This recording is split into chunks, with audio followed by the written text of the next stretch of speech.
Praise the Lord, hallelujah. Yeshu Masih के अजीम और जलाली नाम में आप सब देखने वालों को पास्टर माजिद की तरफ से सलाम। और मैं खुदा की शुक्रगुजारी करता हूँ आज इस वक्त में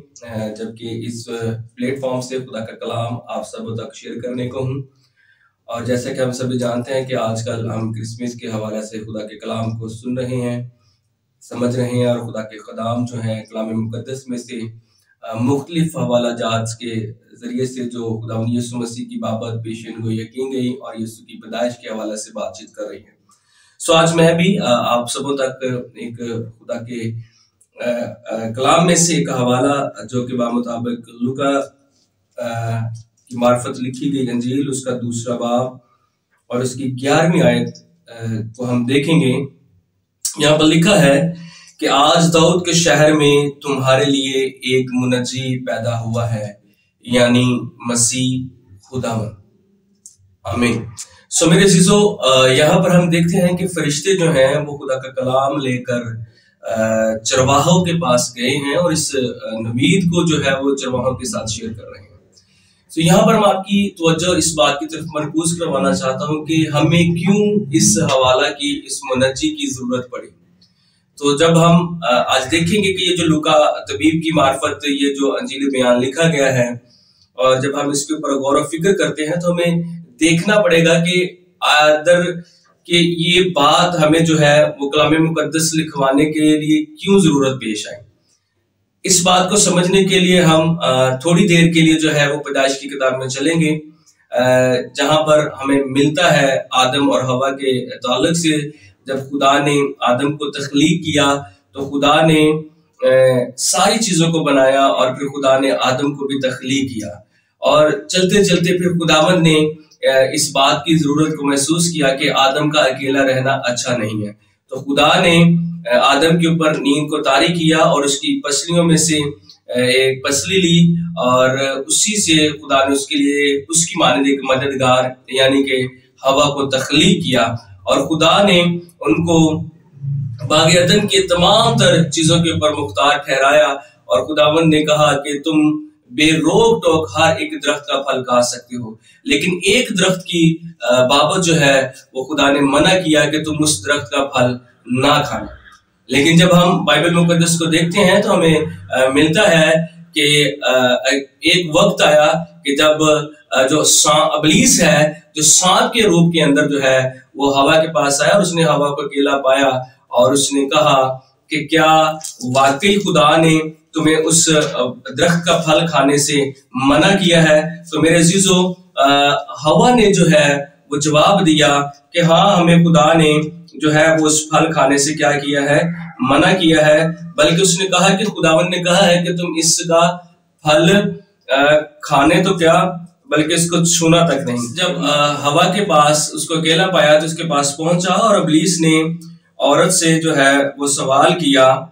और उसने कहा, जब हम पढ़ेंगे तीसरा बाब उसकी पहली आयत में लिखा है, और सांप कुल दस्ती जानवरों से जिनको खुदा ने बनाया था चालाक था, और उसने औरत से कहा, क्या वाकई खुदा ने कहा कि बाग के किसी दरख्त का फल तुम ना खाना? तो यहाँ पर मेरे अजीजों गौरतलब बात यह है कि खुदावन ने सब दरख्तों का फल खाने के लिए कहा था, सिर्फ एक दरख्त का फल खाने से खुदा ने रोका था। लेकिन इब्लीस ने कहा कि क्या खुदा ने कहा है कि किसी भी दरख्त का फल खाना? तो पहले नंबर पर ये बात जो है वो उसने उसके दिल में डाली, और ये बात जो है वो उसने गलत बयानी की है औरत के साथ। और औरत ने सांप से कहा कि बाग के दरख्तों का फल तो हम खाते हैं, पर जो दरख्त बाग के बीच में है उसके फल की बाबत खुदा ने कहा है कि तुम ना तो उसे खाना और ना छूना, वरना मर जाओगे। जबकि हम देखते हैं बाइबल मुकद्दस के अंदर तो खुदा ने जब आदम को यह हुक्म दिया है तो खुदा ने सिर्फ उसको खाने से मना किया है, छूने की बाबत जो है वहां पर बात नहीं की गई है। तो यहाँ पर औरत ने यहाँ पर क्या की है, मिलावट की है। तो मैं इस चीज को यहाँ पर इस तरह से लेता हूं कि जब हम देखते हैं तो बाइबल मुकद्दस फरमाती है कि मैं इस बात को इस तरह से देख रहा हूं कि या तो आदम ने खुदा के हुक्म को जो है वो ठीक तरीके से नहीं सुना है, या उसने सुना है और हवा को जो है प्रॉपर्ली जो है वो अपना मैसेज कन्वे नहीं कर पाया है। लेकिन जब हम आगे चलते चलते देखते हैं तो बाइबल हमें बयान करती है कि इब्लीस ने फिर उसको आगे बात बताई और उसने कहा कि नहीं, بلکہ ایسا نہیں ہے، جب تم اس پھل میں سے کھاؤ گے تو تم بھی خدا کی مانند کیا ہوگے، بن جاؤ گے۔ اور یہ بات جو ہے وہ عورت کو بہت اچھی لگی، اور اس نے ہوا نے کیا کیا ہے کہ خود گئی اور اس پھل میں سے کھایا اور اپنے پارٹنر یعنی کہ آدم کے لیے بھی اس نے رکھ چھوڑا۔ جب انہوں نے اس پھل کو کھا لیا تو گناہ ان کی زندگی کے اندر آ گیا، اور لکھا ہے کہ ان کی آنکھیں کھل گئی، اور جب انہوں نے اپنی طرف دیکھا تو انہوں نے اپنے آپ کو ننگا محسوس کیا، جبکہ خدا نے تو ان کو پہلے دن سے ہی ایسا تخلیق کیا تھا۔ پھر کیا ہوتا ہے کہ انہوں نے اپنے آپ کو پتوں کے ساتھ چھپانے کی کوشش کی، اور لکھا ہے کہ خدا ان کے پاس آتا ہے اور آدم کو آواز دیتا ہے کہ آدم تو کہاں ہے؟ تو آدم آگے سے جواب دیتا ہے کہ خداوند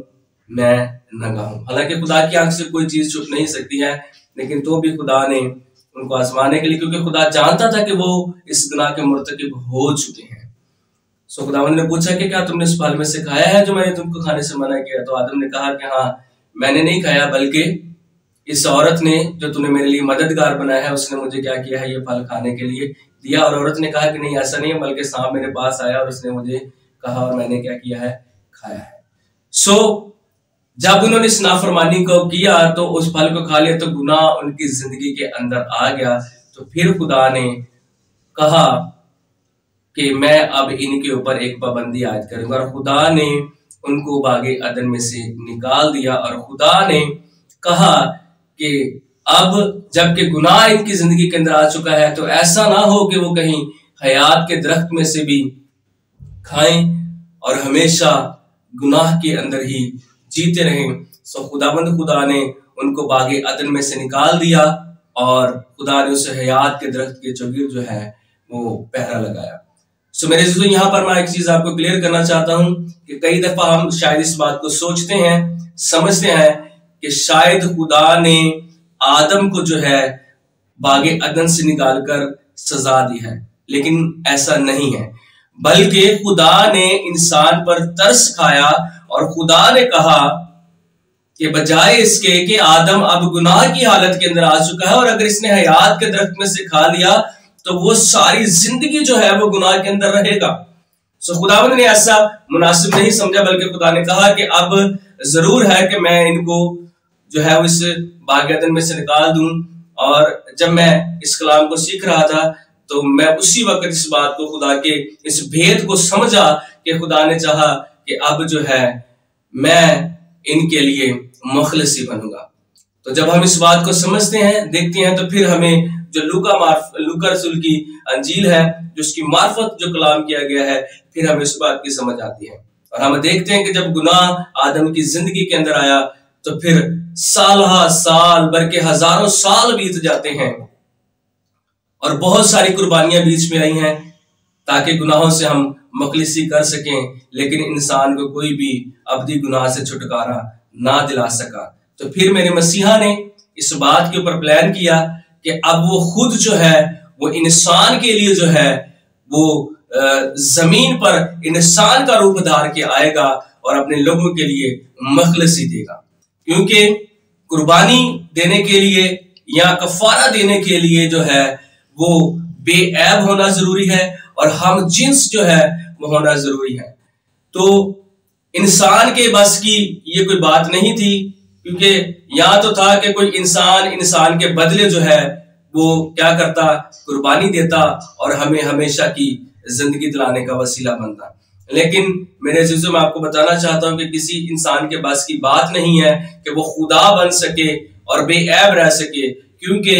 داؤد نبی فرماتے ہیں کہ مینو وچ گناہ دے جمیا میری مائی، اور وہ مروسی گناہ جو ہے وہ انسان کے ساتھ ساتھ چلتا رہا اور انسان کے ساتھ ہمیشہ رہا، لیکن وقت آیا کہ میرا مسیحا جو ہے وہ ہمارے لیے انسان کا روپ دھار کر زمین پر آ گیا۔ جیسے کہ میں نے پہلے بتایا کہ انسان جو ہے وہ خدا نہیں بن سکتا، لیکن خدا جو ہے وہ قادر مطلق خدا ہے، وہ اپنی خدائی کو چھوڑ کر جو ہے وہ ہمارے لیے مجسم ہوا اور وہ جسم کی حالت لے کر آ گیا، کیونکہ وہ قادر مطلق خدا ہے۔ انسان خدا نہیں بن سکتا ہے، لیکن جو خدا ہے وہ ضرور انسان بن سکتا ہے۔ تو وہ بے عیب ہے، वो फिर हमारे लिए एक इंसान का रूप धार कर जो है वो चरनी के अंदर आ गया, जिसकी बाबत फिर लूका ने इस कलाम को कलम बंद किया और जिसकी बाबत हमने उस हवाला को देखा है कि जिसकी खबर फरिश्तों ने फिर जाकर उन गडरियों को दी जो उस वक्त रात को मैदान के अंदर बैठे हुए अपने गला की हिफाजत कर रहे थे, और उनको बताया कि तुम्हारे लिए एक मुनज्जी पैदा हुआ है, यानी मसीह खुदावंद। और ये एक बड़ी बशारत है जो फरिश्तों ने उस रात जो है उन गडरियों को दी। सो मेरे अजीजों, आज जब हम क्रिसमस सेलिब्रेट करते हैं तो मैं आपको बताना चाहता हूं कि सिर्फ ऐसा नहीं होना चाहिए कि हम सिर्फ और सिर्फ जो है वो यीशु को एक बच्चे की सूरत में चरनी में देखते हैं, हम खुश होते हैं, सेलिब्रेशन करते हैं और मसीह की आमद के जश्न को सेलिब्रेट करते हैं, बल्कि अब हमें इससे आगे बढ़ना है। कई दफा हम जो है वो मसीह की आमद को, मसीह को एक बच्चे की सूरत में तो कबूल करते हैं, लेकिन उसकी सलीब तक नहीं जाते हैं। तो खुदा के मिशन को, उस मंसूबा को समझें जो वो हमारे लिए इस धरती के ऊपर लेकर आया है। यीशु मसीह हमारे लिए इंसान बना और उसने हमारे गुनाहों का कफारा देने के लिए यहाँ पर आया। और जब हम देखते हैं तो हमें मत्ती रसूल की अंजील के अंदर हमें मिलता है कि देखो एक कुंवारी हामला होगी और बेटा जनेगी और उसका नाम इमैनुएल रखेंगे, जिसका मतलब है खुदा हमारे साथ। तो खुदा खुद हमारे साथ आया, हमारे दरमियान में रहने के लिए आया और वो हमारे लिए कफारा बना। और जब हम देखते हैं कि वक्त गुजरता गया और वो छोटा यीशु जो है, जो बच्चे की मानद चरनी में आया था, वो बढ़ता गया और बिलाखिर वो चरनी से निकलता हुआ आगे हमारे लिए जो है वो कलवरी पर गया और उसने हमारे लिए अपनी जान को कुर्बान किया, और ताकि हम जो है वो निजात को हासिल करें और हमेशा की जिंदगी के अंदर दाखिल हो पाए। और आज हम क्या करते हैं? हम क्रिसमस को सेलिब्रेट करते हैं, धूमधाम से करते हैं, अपने घरों के अंदर जो है वो चरनी का सेटअप लगाते हैं, अपने घरों को डिकोर करते हैं और यीशु को कबूल तो करते हैं, लेकिन यीशु के साथ उस मसीही सफर में, उस सलीबी सफर में जो यीशु ने हमारे साथ किया है, हम वहां तक जाना पसंद नहीं करते हैं। तो मैं आपको बताना चाहता हूं कि इस क्रिसमस पर आप उस यीशु को, उस छोटे बेबी जीसस को तो जरूर कबूल करें, अपने दिलों के अंदर लें, लेकिन उसके साथ साथ मसीह के साथ आगे चलते चलते उस सलीबी सफर को भी, जो उसने कोहे कलवर तक जो है हमारे लिए तैयार किया है, उसको लें और उसको अपना मनज्जी और नजात दहिंदा कबूल करें और यीशु को अपनी जिंदगी के अंदर आने दें। क्योंकि अमाल की किताब और उसके 4 बाब और उसकी 12वीं आयत के अंदर लिखा है कि आसमान के तले और जमीन के ऊपर आदमी को कोई दूसरा नाम नहीं बख्शा गया कि जिसके वसीला से हम नजात को हासिल कर सकें। एक ही नाम है और वो यीशु नाम है, और यीशु नाम में हमें नजात मिलती है। आज हमें यीशु को एक बच्चे से ज्यादा जो है वो उसकी शख्सियत को कबूल करने की जरूरत है। We have to accept him more than a baby। हमें यीशु को उससे बढ़कर कबूल करना है ताकि मसीह हमारी जिंदगी के अंदर आए और हकीकी तौर पर जो गुनाह जो आदम से अदन के अंदर सरजद हुआ था, उसको हम अपनी जिंदगियों से निकालें, जिसके लिए मेरे मसीहा ने ये सारा प्लान किया और खुद खुदा जो है वो मुजस्सिम होकर हमारे दरमियान में आया ताकि हम हमेशा की जिंदगी को हासिल कर सके। सो मैं ईमान रखता हूं कि इस क्रिसमस पर ना सिर्फ हम यीशु को एज अ बेबी हम अपनी जिंदगी के अंदर लेंगे, बल्कि हम यीशु को साथ साथ उस सलीबी सफर में भी, जो उसने चरनी से कोहे कलवर तक का जो सफर है तय किया है, हम उस सफर में यीशु के साथ होंगे और यीशु को अपनी जिंदगी के अंदर लेकर हमेशा की जिंदगी के अंदर दाखिल होने का इख्तियार पाएंगे। God bless you. खुदावंद आपको इस कलाम के वसीला से बरकत बख्शे और आप सबों को एक बार फिर से क्रिसमस की ढेरों खुशियां मुबारक हों। और मैं आपको आखिर में ये पैगाम देना चाहूंगा कि आप अपने इर्द गिर्द जो मसीही बहन भाई हैं जो कि इन खुशियों में शामिल नहीं हो सकते, आप जरूर उनको भी अपनी खुशियों के अंदर शामिल कीजिए ताकि हम हकीकी तौर पर मसीह के बदन होने के लिए तैयार हों और मसीह के साथ उस अबदी निजात के लिए जो उसने प्लान और मंसूबा हमारे लिए किया है, हम उसमें दाखिल हों। आमीन। God bless you.